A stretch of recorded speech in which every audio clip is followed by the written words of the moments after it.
কি রে ভজা, এই রাস্তা সাইডা হঠাৎ করে মাঠের মধ্যে নেমে পড়লি কেন? আরে চ না, এত ব্যাক ব্যাক করিস না তো। বিশু আর কথা না বাড়িয়ে ভজাকে অনুসরণ করতে থাকে। কিছু দূর চলার পর তারা একটা প্রকাণ্ড মাঠের মধ্যে আসে। আকাশে চাঁদের আলোয় এই যেন এক আলো আঁধারির পরিবেশ। জানোস আমরা এখন কই আছি? কই আছি? কর্ণ পিশাচির মাঠ। তুমি কি আমার লগে ফাইজলামি মারো? এইখানে কি মারতে নিয়ে আইছো আমারে? দৌড় হালা, এত ব্যাক ব্যাক করিস না তো। মারার হলে তখন মায়েরা দিত। এইসব হলো গিয়া কিনা গল্প কাহিনী। এইসব এখন বাদ দিয়া আমার কথা শোন। ওই যে দূরে একখান তাল গাছ দেখছস? ওই তাল গাছের তলায় বহুকাল পূর্বে কোন এক তান্ত্রিক কর্ণ পিশাচির সাধনা করছে। 21 দিনের মাথায় কর্ণ পিশাচি সাধকের সামনে উপস্থিত হয়, কিন্তু ওই সময় কিছু একটা ভুল ত্রুটি সাধক কইরা ফেলে, যার ফলে রাইগা গিয়া কর্ণ পিশাচি সাধকের ত্রুটিটি বা মায়েরা ফেলে। মরে যাবার আগে ওই সাধক কর্ণ পিশাচিরে ছাপ দিয়া যায়, ওই ওই তাল গাছে বন্দি কইরা দেয়। এরপর দেহে আশেপাশে লোক নাকি এই মাঠে কর্ণ পিশাচিকে ঘুরে ফেরা করতে দেখো। হ্যাঁ, যত সব আজগুবি মার্কা কথা।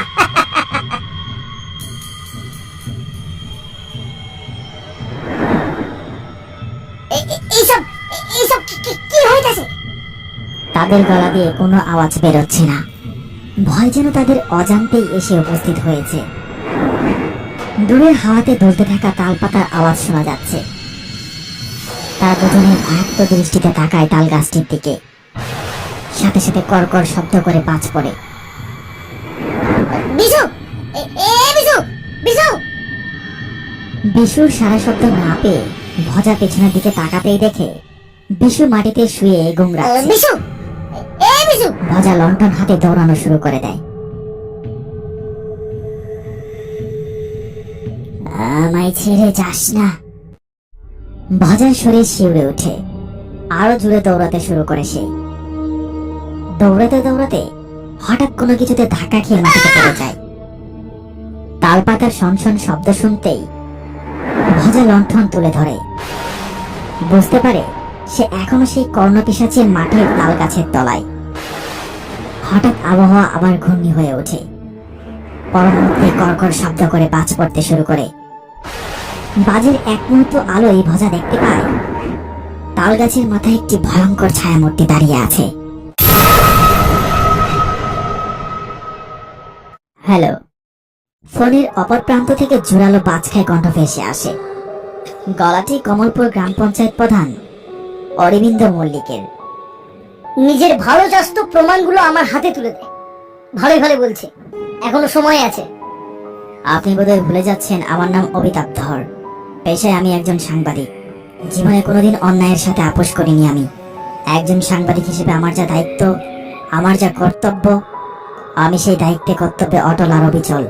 আমার কাছে কোনো প্রমাণ টমান নেই। আপনি আমাকে অহেতুক বিব্রত করছেন মশাই। কাজটা আপনি ভালো করলেন না। বাঘের গলায় মালা পরানো নিতান্ত সাহসিকতা, কিন্তু সর্বোপরি এটি মূর্খামি বটে। মূর্খামি? কিসের মূর্খামি? আপনাদের উপর বিশ্বাস করে আমি আমার মেয়েটাকে আপনার ছেলের সাথে বিয়ে দিয়েছিলাম। ভেবেছিলাম একটা ভদ্র পরিবারে বিয়ে দিয়েছি। আর আপনারা কি করলেন? আমার মেয়েটাকে দিনের পর দিন মানসিক নির্যাতন করে তাকে আত্মহত্যার মতো কঠিন পথ বেছে নিতে বাধ্য করেছেন। আমার মেয়ে আত্মহত্যা করার আগে তার মোবাইল দিয়ে সবকিছু রেকর্ড করে গিয়েছে, আর সেই মোবাইল ফোন আমার কাছে পাঠিয়ে দিয়েছে। কেন পাঠিয়েছে জানেন? যাতে ওর অনুপস্থিতিতে আমি আপনাদের বাপ বেটার ভবলীলা সাঙ্গ করতে পারি।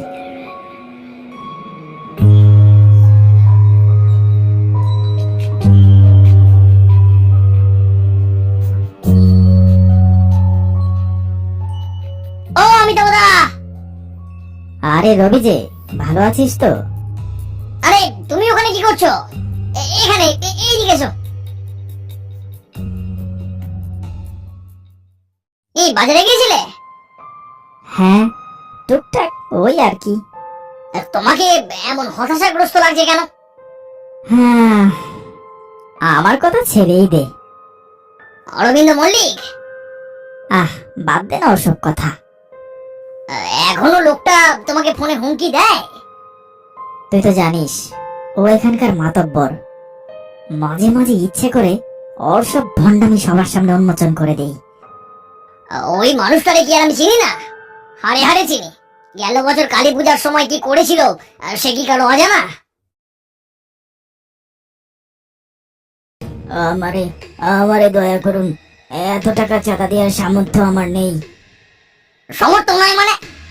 আজকে যদি তোর বাড়ির কারো শরীর খারাপ হতো তখন তো সুর সুর করে ঠিক টাকাটা বেরিয়ে আসতো পকেট থেকে। আর চাঁদা দেওয়ার বেলায় যত ঢং। চুপচাপ টাকা বের কর, নইলে কিন্তু। কি হচ্ছে কি এসব? তোমরা পুজো করছো নাকি টাকাদের উদ্দেশ্যে লুটপাট করছো? তুই আমার কথা মাতব্বর রে? মাতব্বরি আমি নয়, তোমরা করছো। তবে রে হতো ছড়া। এই তোর দেখছিস কি? মার এটাকে। চাঁদাদায়কারী দল রীতিমতো হামলে পড়ে যুবকটির উপরে। বেধড়ক মার মারতে থাকে। মারধর করতে করতে তারা সেখান থেকে চলে যায়। মাটিতে পড়ে থাকে রক্তাক্ত যুবকটি। ওরা সেদিন আমার বন্ধু রমেনের ভাইকে বিনা দোষে বেধড়ক মার মেরেছিল। আচ্ছা দাদা, তুমি তো একজন প্রবীণ সাংবাদিক, তোমার সাথে অন্যায় করেছে। আমার মনে হয় তুমি এইভাবে নিজের মধ্যে গুমড়ে না থেকে ওর আসল চেহারাটা দুনিয়ার সামনে খুলে দাও। ওরা হচ্ছে অনেকটা কেঁচো করতে কেউটের মতো। আমার এখনো মনে আছে সেই দিনের কথা।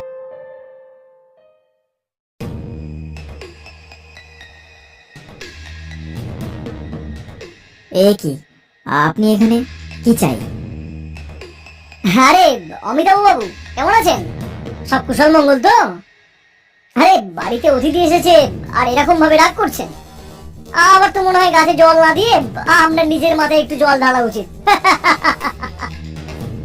এত বড় সর্বনাশ করে আবার দাঁত বের করে হাসছেন?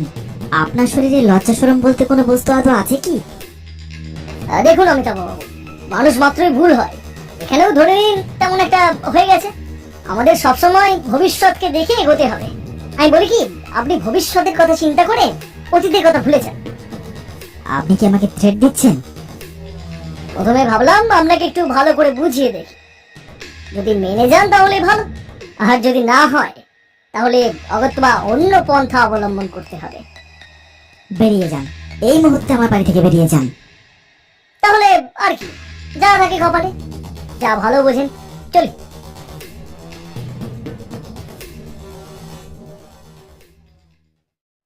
গিজার বলি। সেই শুরু। তারপর থেকে আমার পেছনে লেগেই আছে। হুমকি ভরা ফোন আসতেই থাকছে। আচ্ছা, এখন আমি চলি রে, আমার বাসায় কিছু কাজ আছে। আমার মনে হয় এইবার ওই দুষ্টের মুখোশ খুলে ফেলা উচিত। কিন্তু অনেক বড় বড় মানুষের সাথে ওর উঠা বসা, আদৌ কি ওর কোনো শাস্তি হবে? এই দেখো বাবা, আমি এসে গেছি। তুমি আর চিন্তা করো না, আমি ঠিক আছি। তবে কি না, আমার একটু খিদে পেয়েছে। ওরা আমাকে ঠিক মতো খেতে দিত না, জানো তো বাবা। ওরা একদম ভালো মানুষ না। না, হাঁপাতে থাকে অমিতাভ ধর। বুঝতে পারে সে স্বপ্ন দেখছিল। সে বিছানা ছেড়ে উঠে টেবিলের কাছে গিয়ে একটু জল পান করে খোলা জানালা দিয়ে বাইরে তাকিয়ে থাকে। না, আর কোনোভাবে বিষয়টিকে চেপে রাখবো না। যা হবে দেখা যাবে। আমি এক্ষুনি শহরে গিয়ে এডিটরের সাথে দেখা করব।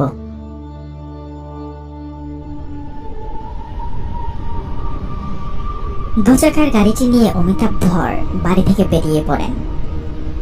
বেশ কিছুটা চলার পর মাথায় ফেট্টি বাঁধা একজন লোক আচমকা তার গাড়ির সামনে এসে পড়ে।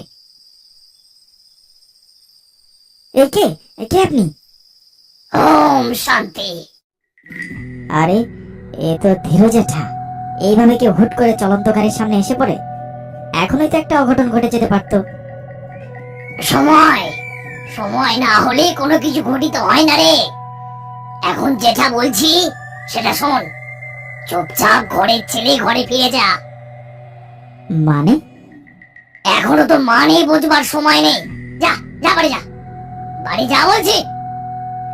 দেখো, প্রথমত সংযত ভাবে কথা বলো। তুমি গ্রামের প্রবীণ ব্যক্তি, আমি তোমাকে সম্মান করি। এমন কিছু করো না যেখানে আমি আমার নিজের নিয়ন্ত্রণ হারিয়ে ফেলি। বিনাশকালে বিপরীত বুদ্ধি। ওরে মূর্খ, কণ্ড পিশাচের মাঠ আবার জেগে উঠেছে, ক্ষুধার জ্বালায় হাহাকার করছে। দেখো, আমি এসব বিশ্বাস করি না। এইসব কল্পকাহিনীর প্রতি আমার কখনোই বিশ্বাস ছিল না। তুমি সাধন ভোজন করো, সেটা তোমার ব্যক্তিগত ব্যাপার। আমাকে এইসব পরামর্শ দিতে এসো না। আবার এমনিতে খুব দেরি হয়ে যাচ্ছে, যেতে হবে, রাস্তা ছাড়ো। ওম শান্তি। গাড়িটি ক্রমশ রাস্তা ধরে এগিয়ে চলছে। রাস্তার দুধারে খোলা মাঠ, চাষের জমি, পুকুর সবকিছুকে পেছনে ফেলে। এইভাবে রাস্তার মাঝে হুট করে কেউ গাড়ির সামনে চলে আসে? আপনার কি কোনো বোধ বুদ্ধি নেই? একটু হলে কি অঘটন ঘটে যেতে পারতো, সে বিষয়ে আপনার কোনো ধারণা আছে? অজ্ঞাত পরিচয় সেই মহিলাটি নাকি সুরে ফুপিয়ে ফুপিয়ে কেঁদে ওঠে। তার কান্নার আওয়াজে অমিতাভ বাবুর রাগ যেন পড়ে যায়। এতক্ষণে তিনি লক্ষ্য করেন মহিলাটি লাল পেরে ধানের শাড়ি পরা, মুখ ঘোমটা দিয়ে ঢাকা, দুহাতে চুরির সমাহার। দেখুন, আমি কিন্তু বিষয়টা ওইভাবে ঠিক বলতে চাইনি। আপনি কিন্তু বিষয়টা অন্যদিকে নিয়ে যাচ্ছেন। আচ্ছা, এত রাতে আপনি এই শুনশান জায়গায় কি করছেন? আমার স্বামী কিছু কাজে শহরে গিয়েছিল, সেই ফাঁকে আমার শাশুড়ি আমার উপর খুব নির্যাতন করে, ও ঘর থেকে বের করে দেয়। আমি আর সহ্য করতে না পেরে এই এক কাপড়ে শহরের দিকে চলে এসেছি। আপনি গ্রামের কোথায় থাকেন? আমাকে একটু শহর পর্যন্ত এগিয়ে দেবেন? না দেখুন, মানে এত রাতে একা এইভাবে? দাদা, আমি তো আপনার বোনের মতো। আমার মেয়েটাকে আমি কত কষ্ট করে বিয়ে দিয়েছিলাম ওই অরবিন্দ মল্লিকের ছেলের সাথে। ভেবেছিলাম মেয়েটা সুখ শান্তিতেই থাকবে, কিন্তু না, মানসিক নির্যাতন করে আমার মেয়েটাকে আত্মহত্যার মতো কঠিন পথ বেছে নিতে বাধ্য করেছিল ওরা। জানতেই পারতাম না যদি না ওদের বাড়ির চাকর নরেন খুড়ো আমাকে সমস্ত বিষয়টা জানাতো। আমাকে একটু নিয়ে চলো না। আচ্ছা ঠিক আছে, আপনি পিছনে উঠে বসুন। বসতে পারবেন তো? হ্যাঁ, পারবো। গাড়িটা এমন আস্তে আস্তে চলছে কেন? মনে হচ্ছে কোনো ভারী বস্তু গাড়ির মধ্যে আছে, তবে মহিলাটিকে দেখে মোটেও ভারী মনে হয় না। আচ্ছা বোন, তোমার নামটা কি? বলছি যে বোন, তোমার নাম কি? কোনো উত্তর না পেয়ে গাড়িটি ব্রেক করে যেই পিছনে তাকিয়েছে, পেছনে সিট একদম খালি, সেখানে কেউ নেই। এ কি, কোথাও পড়ে গেল নাকি? কি এসব কি হচ্ছে আমার সাথে? গাড়িটিকে বারবার ব্রেক কষার চেষ্টা করো অমিতাভ। বাইকটি আপন গতিতে চলতেই থাকে, মুখ থুবড়ে পড়ে একটি খোলা মাঠের উপর। হাত পা ঝাড়তে ঝাড়তে উঠে দাঁড়ায় অমিতাভ। তাকিয়ে দেখে সামনে ধুধু প্রান্তর, দূরে কোথাও উঁচু একটি তাল গাছ। আরে, এ তো কর্ণপিশাচীর মাঠ। কে কে? চমকে ওঠে সে, কাউকে দেখতে পায় না। আবারও সেই ফিসফিস শব্দ কানে আসে। মাটিতে পড়ে থাকা ব্যক্তিকে বুকে জড়িয়ে দৌড়ানো শুরু করে অমিতাভ। দৌড়াতে দৌড়াতে হঠাৎ কোনো কিছুতে ধাক্কা খেয়ে মাটিতে পড়ে যায় সে। এরপর সে যখন চোখ খুলে দেখে তাল গাছের গোড়ায় পড়ে আছে। ধীরে ধীরে উঠে দাঁড়ায় অমিতাভ। ভয়ে কাঁপতে থাকলেও মনে একটা প্রশ্ন জাগে, আমি কোথাও যেন এর আগে দেখিয়েছি। ভয়ে ক্রমশ পেছনের দিকে সরে যেতে থাকে সে। বজ্রপাতের আলোয় সে দেখতে পারে সেই লাল পেরে ঘুমটা মাথায় মহিলাটি সেই তাল গাছের গোড়ায় দাঁড়িয়ে আছে। অমিতাভ পেছনের দিকে ক্রমশ সরতে থাকলেও অন্ধকারের মধ্যে সে অনুভব করতে পারে সেই ছায়ামূর্তি ক্রমশ এগিয়ে আসছে তার দিকে। আরে, এ তো সেই মহিলা যে কিনা শহরে যাবে বলেছিল। কে কে তুমি? আমি কে, চিনতে পারছিস না? কে কে কে কে তুমি? আমি সত্যি চিনতে পারছি না কে তুমি। চিনতে পারছিস না? ভালো করে মনে কর, মনে কর সেই দিনগুলোর কথা।